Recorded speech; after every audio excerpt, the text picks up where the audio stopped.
3 2 1.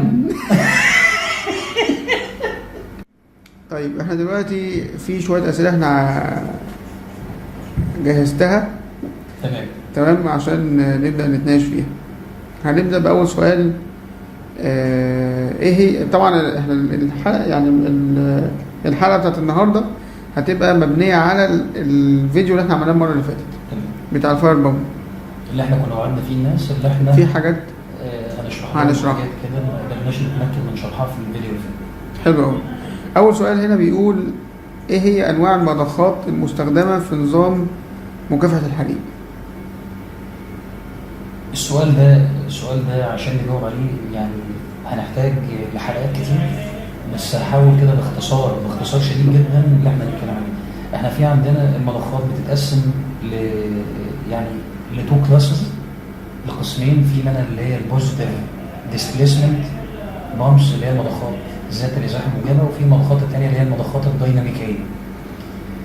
الانواع اللي احنا بنشتغل بيها في نظام مكافحه الحريق اللي هو المضخات الديناميكيه، وخاصه اللي هي المضخات السنترفيوجل اللي هي مضخات الطرده المركزيه. تمام. المضخات الطرده المركزيه لما نيجي برضو بتتقسم لاقسام، يعني هي المضخات اللي هي الموضوع كبير. بالظبط كده. المضخات نفسها اللي هي الطرده المركزيه في عندي اللي هي الاندسكشن، في عندي السبليت كيس، في عندي الانلاين بامبس، في عندي حاجات كتير كده. المضختين او الثلاث مضخات الاشهر في عالم اطفاء الحريق اللي هي المضخه الاندسكشن، وفي المضخه اللي هي السبليت كيس، او في ناس بتقول عليها الدبل سكشن لانها بتسحب وبتطرد في نفس الاتجاه. وفي المضخه الثالثه اللي هي المضخه الانلاين. دي ثلاث مضخات الاشهر في عالم الاطفاء. بس تمام. المضخات بقى اللي حضرتك بقى قلت عليهم دول، هل كل المضخات دي تنفع تكون مضخات حريق؟ لا. وغير كده احنا طبعا بنسمع عن مضخات في الووتر سبلاي وفي الدرينج مثلا زي السبمرسيبل بامب هل ممكن مثلا في اي وقت من الاوقات ان انا استخدم المضخات دي كمضخه حريق؟ مش هينفع لعده اسباب. هي اي مضخه في الكون بيهمني وانا باجي اشتري اي مضخه ان هي تحقق لي عاملين مهمين جدا، اللي هي تحقق لي معدل تدفق اللي احنا بنقول عليه الكيو او الفلو ريت. الشرط الثاني او البارامتر الثاني اللي هي تحقق لي ضغط اللي هو الهيد. مضخات الميه مضخات الميه بقى سواء كانت ليفتنج بامب او بوستر بامب، الكلام ده كله بيحقق الشرطين دول بس، او ترانسفير بامب مثلا ايا كان. مضخات الحريق بالاضافه للتو بارامترز دي في شروط تانية لازم تتوفر في مضخات الحريق. نقولها كده ايه مثلا، نقول اشهر 4 شروط لازم تتحقق في مضخات الحريق. الشرط الاول ان هي تحقق معدل التدفق اللي هو الفلو ريت، والهيد اللي هو الضغط المطلوب. ده رقم 1. رقم 2 ان المضخه عند معدل تدفق 150% يجب الا يقل الضغط بتاعها اللي هو الهيد عن 65%. تاني ممكن نشرحها بمثال مثلا صغير كده. تاني عند معدل تدفق 150%. 150% من المفروض يتعمل، من المفروض التدفق اللي يحصل. لا بالظبط كده يعني مثلا المضخه دي متصممه ان هي تديني على سبيل المثال 100 جي بي ام 100 جي بي ام. وصلت اقول هنا 150 يعني هتحقق المفروض بقى عن 150 جي بي ام الهيد بتاعها ما يقلش معايا عن 65% من قيمه الضغط المطلوب اللي انا مصمم عليه المضخه في الاول. اللي انت مصمم عليه الضغط اللي انا مصمم عليه المضخه في الاول. فطبعا الشرط ده من الشروط المستحيله بالنسبه لمضخات الحريق. الووتر يستخدم في سواء كانت ليفتنج او بوست، سواء كانت ليفتنج بامب او بوستر. يبقى ده شرط مهم جدا ان هي عند معدل تدفق 150% يجب الا يقل الضغط عن 65% وده مش هيحصل من الضغط المصمم عليه. مش هيحصل في المضخات مش هيحصل في المضخات العاديه، ولكن في مضخات الحريق بيحصل. تمام. ده الشرط الثاني.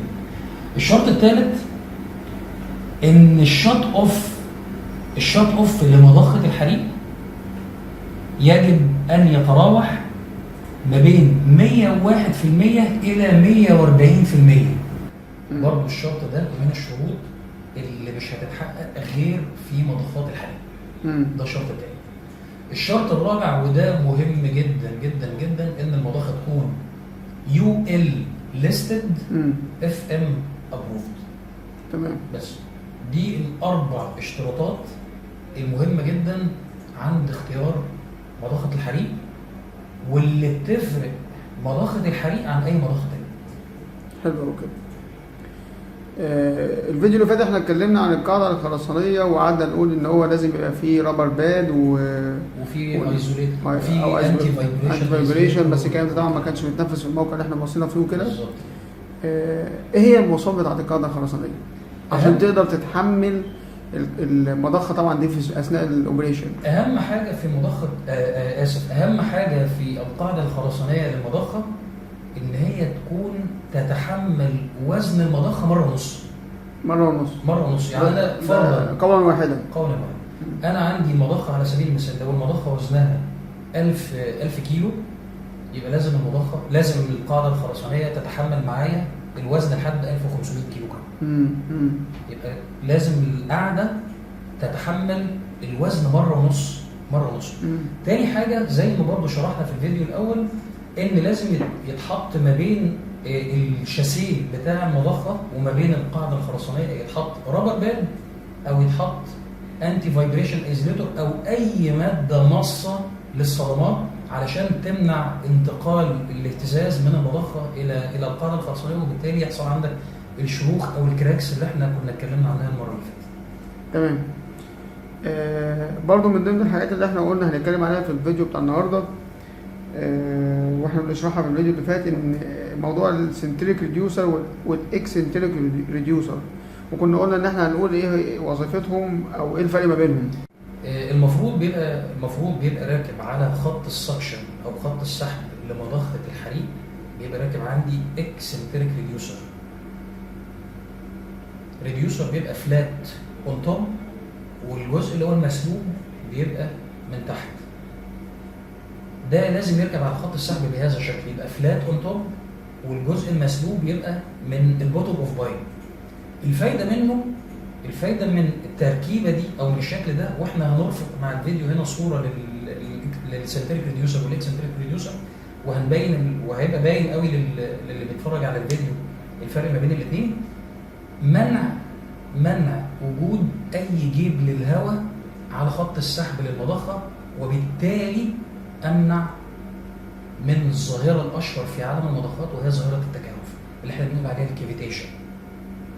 لازم يتركب بهذا الشكل، يبقى فلات اون توب، والجزء المسلوب منه يبقى من تحت. الميه لما تيجي تملى، الميه ماشيه في الماسوره تملى، فيبقى خلاص عماله بترفع، يعني المفروض ان هي منعت تماما وجود اي هواء في البايب تماما، وبالتالي الهواء ده ما دخلش مع الميه على الامبالر بتاع المضخه، فتسببت في ظاهره التكهف او الكيفيتيشن زي ما بنسميها. فلازم يتركب بهذا الشكل. طيب هل ممكن الاكسنتريك ريديوسر يتركب فلات اون بوتوم ويبقى الجزء المسلوب ده راكب من فوق؟ ينفع يتركب، بس في حاله اذا كان الووتر تانك بتاعي في الاعلى. يعني لو التانك الميه بتاعي موجود اعلى غرفه المضخات، في الحاله دي يبقى البوتوم بتاع الاكسنتريك ريديوسر من اسفل، ويبقى الجزء المسلوب من فوق. كأننا بنشاور ناحيه الخزان. بالظبط كده، اكني بقول له الخزان كده. في الحاله بتاعتي، في الحاله العاديه، في الحاله النورمال خالص، او في الحاله بتاعتنا اللي احنا كنا بنصور فيها في غرفه المضخات اللي فاتت، هو للاسف ما فيش اكسنتريك ريديوسر، وهي دي من الحاجات اللي احنا قلنا اللي هي مش موجوده. كان راكب او المفروض يركب لاسفل، وهي دي الحاله الاشهر والحاله اللي لازم يتركب عليها. يعني هو بيعمل ريليز للهواء. بالظبط كده، بيمنع الاير بوكيت، بيمنع وجود اي هواء او اي جيب هوائي موجود على خط السكشن، اللي هيخش للمضخه، اللي داخل على المضخه. تمام. في خط الطرد بيبقى عندي الكونسنتريك، اللي هو الكونسنتريك ريديوسر، اللي هو المسلوب او الخافض او النقاص ايا كان اسمه، مسلوب من الناحيتين، وده بيبقى خلاص يعني من ناحيتين بيبقى مسلوب من الناحيتين. ده في الطرد، ده بيبقى راكب على الخط نفس الوظيفه برضه. خلاص هو عشان ياخد من المضخه ويطلع يكمل على نفس الوظيفه، ان هو عشان يفرغ الهواء. ما هو انا بالتالي انا طالما منعت الهواء من مش هيخش مش هيبقى موجود معايا في الطرد. الفايده منه اللي انا اوصل ما بين قطرين مختلفين. حلو. بمعنى لو انا عندي الديسشارج بتاع المضخه على سبيل المثال 6 انش، والبايب اللي هيركب البايب اللي في خط الطرد بتاعها 8 انش، علشان اوصل ما بين 6 ل 8 هستخدم الكونسنتريك ريديوسر 6 على 8. هيركب 6 على 8، يبقى انا كده قدرت اوصل ما بين قطرين مختلفين. حلو. ده بالنسبه ده كده سنتريك والكونسنتريك ريديوسر. طيب احنا برضو النقطه اللي احنا اتكلمنا عليها السنسنج لاين. ايه هو السنسنج لاين، وفين واين يتم تركيبه، وما هي المواد التي يصنع منها؟ انت خدت بالك من اللغه العربيه؟ سؤال مزعج. سؤال مزعج. طيب السنسنج لاين يعني من اسمه كده او من الترجمه بتاعته هو خط احساس، خط بيشعر بحاجه. تمام. طيب ايه هو بيتركب فين؟ الكلام ده كله هنقول. الخط ده خط نص بوصه، بايب نص بوصه. ممكن تصنع من الكبر بايب، ممكن تصنع من الستانلس ستيل بايب، ممكن تصنع من جالفانايزد ستيل بايب. تمام. هيتركب على خط الديسشارج للمضخات الثلاثه ما بين الاو اس اند واي فالف وما بين التشيك فالف. ده اللي احنا قلناه. ده اللي احنا يعني ظهر في الفيديو اللي فات ان انا في عندي او اس اند واي فالف على المضختين اللي هي مضخه الكهرباء ومضخه الديزل، وجيت فالف على مضخه الجوكي عشان صغير، عشان قطرها صغير. ما بين الاو اس اند واي فالف وما بين التشيك فالف انا في النص اخدت خط اللي هو خط السنسنج لاين. الخط فايدته ان لما هيحصل انخفاض في ضغط الشبكه، ايه المضخه هتفهم ازاي او هتعرف منين ان حصل انخفاض في الضغط؟ فعشان تبدا تشتغل خط السنسنج لاين واصل على الكنترول بانل عن طريق بريشر سويتش. اول ما بيحصل انخفاض في الشبكه بيبدا السنسنج لاين يدي اشاره للفلو سويتش ان حصل انخفاض، يبدا الفلو سويتش يدي اشاره للبانل. البانل تبدا تشغل المضخه، فتبدا تشتغل المضخات على حسب السيكونس اللي احنا عارفينه. اللي هو اول مضخه اللي هو السيكونس اوف اوبريشن لاي مضخه حريق. اول مضخه على طول بتدخل اوتوماتيك تشتغل هي مضخه الجوكي. احنا حتى بنسميها بالعاميه مضخه التعويض. ايوه صح. بيحصل عندي مثلا فرضا انا عندي الشبكه مصممه انها تشتغل مثلا على 100 بي اس اي. المضخه الجوكي احنا بنجيبها اعلى، بنظبطها شويه انها تشتغل عند كام؟ عند 110. عند 110 او بظبط السيستم بتاعي على 110. خلاص حصل حد فتح فاير وزريل، حد معدي بسلم ولا حاجه فقام خبط سبرينكلر، فالسبرينكلر البلب بتاعه اتكسر، فبدات المايه تنزل، فده كله طبعا الشبكه بتاعتي بدات الضغط فيها يقل. فاول مضخه تدخل عشان تلحق معايا الكلام ده كله هي مضخه الجوكي. تمام. طيب المضخه الجوكي فضلت شغاله ومش قادره تحقق الضغط او مش قادره تعوض الضغط اللي عمال بيقل. ففي الحاله دي تدخل معايا مضخه الكهرباء. تمام. في ناس بتقول ان بقى لو مضخه الكهرباء ما قدرتش تحقق الضغط ده فمضخه الديزل تدخل تشتغل. انا بختلف معاهم، لان المضخه معنى ان هي ما تقدرش تحقق، ما تقدرش تتغلب على الضغط والكلام ده كله، يبقى الديزاين كان في حاجه من البدايه.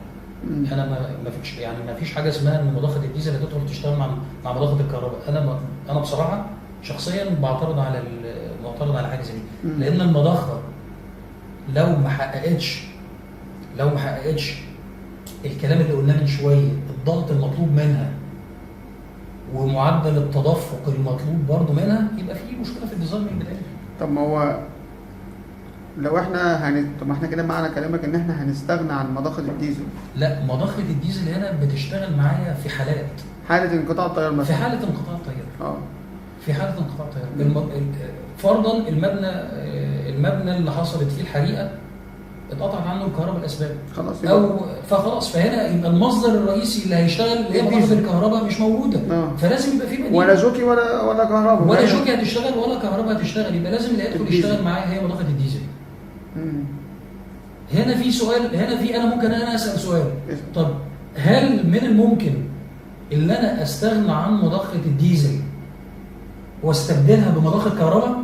خلي بالك السؤال ده انا كنت محضره وكنت اسالك يعني بعد السؤال ده على طول. طب انا سؤال انا كنت بقول لك هل من الممكن ان يتم استبدال المضخه الديزل بواحده كهرباء؟ ينفع برضه اللغه العربيه برضه هينفع استبدال المضخه الديزل بمضخه كهرباء، بس في الحاله دي المضخه اللي هي ستاند باي بقى، مش هتبقى ديوتي. المضخه اللي هي دورها هنا هيبقى ستاند باي معايا، هوصلها على مصدر كهرباء تاني اخر اللي هو مثلا هوصلها على جنريتور، او هديلها باور سبلاي من مكان تاني خالص ملوش علاقه بالمبنى. صح، عشان لو حصل الكهرباء اتقطعت عن المبنى ده، المضخه دي تشتغل. تمام. السؤال اللي بعد كده احنا هل يجب تركيب مصفاه سترينر على خطوط السحب للمضخات؟ احنا كنا قبل كده بنوصل او بنركب على خطوط السحب للمضخات، كنا بنركب عليها السترينرز، لحد ما جالنا تعليمات من الدفاع المدني بإلغائها، اللي هو انت مش في احتياج تركب مصفى او صفايه او سترينر على خط السحب، لان بطبيعه الحال ان الميه اللي داخله للتانك بتاعك ميه نظيفه من التانك، لانها جايه من التانك. المضخه بتسحب من التانك، بتسحب ميه نظيفه. بس السؤال بتاعنا اللي هو هل ينفع او هل يجوز ان انا اركب مصفى او ما ينفعش؟ ينفع اركب مصفى على خطوط السحب للمضخات في حاله اذا كانت المضخه بتسحب من مصدر مثلا زي بحر او نهر او اي حاجه. مش تانك، يعني مصدر مفتوح. دلوقتي بقى احنا كنا عايزين نسال في اي اشتراطات تانية لغرف مضخه الحريق؟ والله من الحاجات اللي لازم تبقى موجوده في اي مضخه حريق،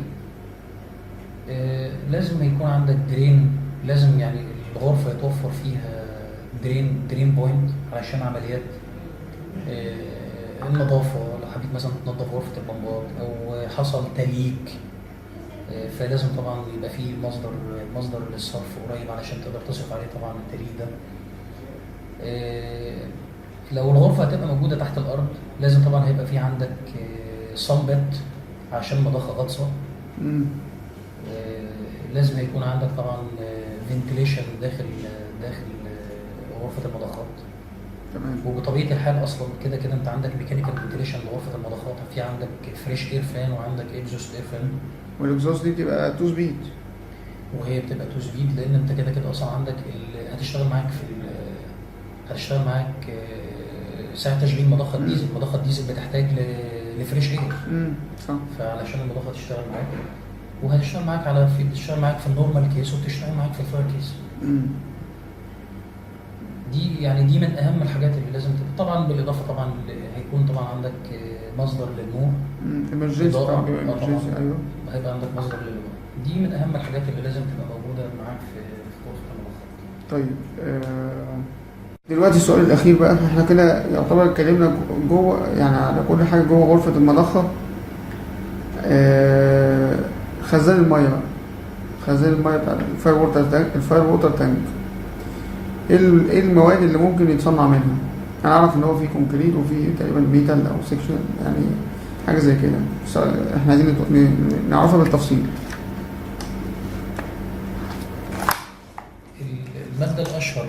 المادة الأشهر في صناعة تنكات الفاير أو تنكات الحريق هي طبعا الكونكريت. تمام. يعني غالبية الناس بتفضل إن هي طبعا تعمل الخزان بتاع الفاير تانك تعمله من الكونكريت، ولو أنا هعمله من الكونكريت طبعا هيبقى برضو في حاجات كتير جدا لازم هحطها في اعتباري وأنا بنفذ الموضوع ده. إن هيبقى عندك مصادر الفتحات اللي هي بتاعت السحب، والفتحات بتاعت الطرد، والفتحات اللي هي هتبقى بتاعت الليفل انديكيتور، والفتحات اللي هتبقى بتاعت الايكولايزنج، والفتحات اللي هي هتبقى بتاعت الدرين، والفتحات اللي هي هتبقى بتاعت الفيلنج لاين، والفتحات اللي هي هتبقى بتاعت التهوية اللي هي الفنت لاين، والكلام ده كله لازم هأسسها. لو التانك بتاعي هعمله من الكونكريت لازم هأسس لكل الفتحات دي اثناء مرحله الستيل فابريكيشن للتانك الخرساني. كونكريت بقى الستيل فابريكيشن، مرحله الستيل فابريكيشن للتانك الخرساني. هحط وهم بيصنعوا الحديد اللي هو حديد التسليح بتاع التانك، هحط بدل او بادل فلانج اثناء مرحله التسليح، علشان بعد كده لما تتم عمليه الصبه يبقى الفلانجات بتاعتي كلها مصبوب عليها، تبقى حاجه قويه جدا، تبقى حاجه قويه جدا، تبقى حاجه ريجيد، تبقى حاجه قويه جدا. وفي نفس الوقت البليت اللي هو موجود في البادل فلانج تم تثبيته بشكل قوي جدا، او بشكل اساسي مع التسليح بتاع التانك ده. لو انا هروح لفكره اللي هو التانك الخرساني، في ممكن هستخدم نوع تاني من التانكات اللي هو السكشنال تانك. هينفع ان انا اشتغل بيه. انا مثلا ما عنديش مكان ان انا اعمل كونكريت، وفي عندي مساحه كده بره المبنى او اي حاجه اللي انا احط فيها سكشنال تانك، مش هينفع ان انا اعمل كونكريت، فاقدر اروح لفكره السكشنال تانك. بس طبعا في الحاله دي برضه لازم هيبقى السكشنال تانك من مواد غير قابله للاشتعال اللي هي انكومباستبل ماتيريال. في الحاله دي هيشتغل معايا. وكان لفتره من الفترات بنشتغل بالبوليمر تانكس والبولي ايثيلين تانكس والحاجات دي كلها، بس طبعا دلوقتي منعوا استخدامها. ممكن استخدم اي ماده تكون غير قابله للاشتعال كفاير ووتر تانك. جميل والله. طب احنا سعداء يا باشمهندس ابراهيم ان احنا اتكلمنا معاك النهارده، والمعلومات النهارده كانت جزيره ووفيره، وارجو ان الناس تبقى استفادت ان شاء الله. وطبعا احنا الفيديو القادم لازم نوري الناس سامبل من الفاير ووتر تانك ده، سواء ده او ده، بس على الاقل يبقوا شايفين الكونسيبت بتاع الفاير ووتر تانك، ان كان كونكريت او سكشنال تانك او ايا كان النوع. حاضرين يا باشمهندس. الله يكرمك. حاضرين يا باشمهندس. شكرا. السلام عليكم. السلام عليكم.